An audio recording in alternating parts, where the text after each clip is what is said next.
اعوذ باللہ من الشیطان الرجیم بسم اللہ الرحمن الرحیم۔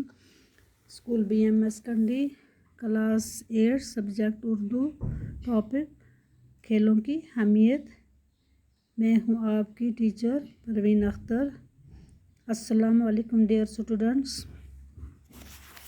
بچوں، کل ہم نے اس سے پہلے 1-2 مضامین لکھے، اب اس کے بعد کھیلوں کی اہمیت کے بارے میں پڑھنے جا رہے ہیں۔ چلو بچوں سنو۔ کھیلوں کی اہمیت۔ موجودہ زمانے میں کھیلوں کی طرف خاص توجہ دی جا رہی ہے کیونکہ ماہرین نفسیات کے مطابق جسمانی طور صحت مند انسان ہی ذہنی طور صحت مند ثابت ہو سکتا ہے۔ عقل کا تقاضا بھی یہی ہے کہ زندگی کے مختلف شعبوں میں ترقی حاصل کرنے کے لیے افراد کا جسمانی طور صحت مند ہونا لازمی ہے، اور یہ تبھی ممکن ہے کہ جب ان کے لیے کھیل کود کا انتظام ہو۔ کھیل انسان کی تفریح اور صحت کی پائیداری کی ضامن ہے۔ انسان کام کرتے کرتے ضرور اکتا جاتا ہے اور اپنی اکتاہٹ دور کرنے کے لیے وہ کھیل کے میدان کا رخ کرتا ہے۔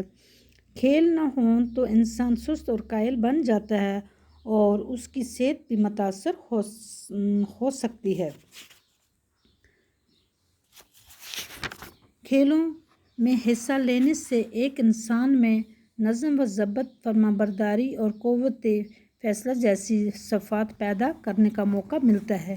یہ ہمیں مل جل کر کام کرنے کی ترغیب دیتے ہیں، ایک دوسرے کی ہمدردی اور مشکل اوقات میں گرے ہوں کو اوپر اٹھنے کے جذبات سے لیس کرتا ہے۔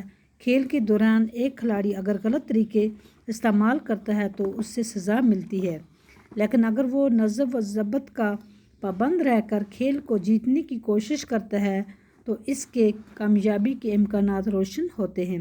اتنا ہی نہیں بلکہ اس میں قوت برداشت، صبر و استقلال بھی پیدا ہوتا ہے۔ جب کبھی کھیل کے میدان میں شکست کا سامنا کرنا پڑتا ہے تو ایک کھلاڑی کو برداشت اور صبر کرنے کا موقع ملتا ہے۔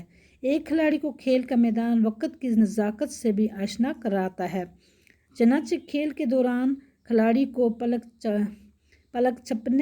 جھپکنے میں فیصلہ کرنا پڑتا ہے کہ اسے کیا کرنا چاہیے، کیونکہ مخالف سمت کا کھلاڑی اس کی ہر ترکیب ناکام بنانے پر تلا ہوا ہوتا ہے۔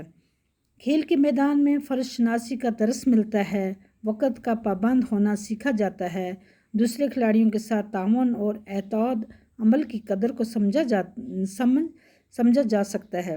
یہ ایک حقیقت ہے کہ اچھا کھلاڑی ہی اچھا شہری بن سکتا ہے۔ کھیل اور ورزش سے انسان کا جسم تندرست رہ سکتا ہے۔ جو کچھ کھایا جائے وہ اچھی طرح ہضم ہو سکتا ہے۔ انسان کھیلوں کے ساتھ دلچسپی نہ رکھنے کی وجہ سے اکثر بیماری کا شکار ہو جاتا ہے۔ انسان کے اعضاء کمزور ہو جاتے ہیں اور وہ کمزور دل بھی بن جاتا ہے۔ اگر جسم میں کوئی خلل آ جائے تو اس کا اثر فوراً دل و دماغ پر ہوتا ہے۔ تندرست جسم ہو تو دماغ بھی تندرست ہوگا، اس لیے انسانی دماغی اور روحانی تندرستی کے لیے کھیل کھیلنا اسی طرح ضروری ہے جس طرح کھانا کھانا ضروری ہے۔ اس کے علاوہ کھانا ہضم کرنے میں بھی کھیل اہم رول ادا کرتا ہے۔ بس بچوں، آپ کا جو مضمون ہے یہیں تک ہے، باقی اللہ حافظ۔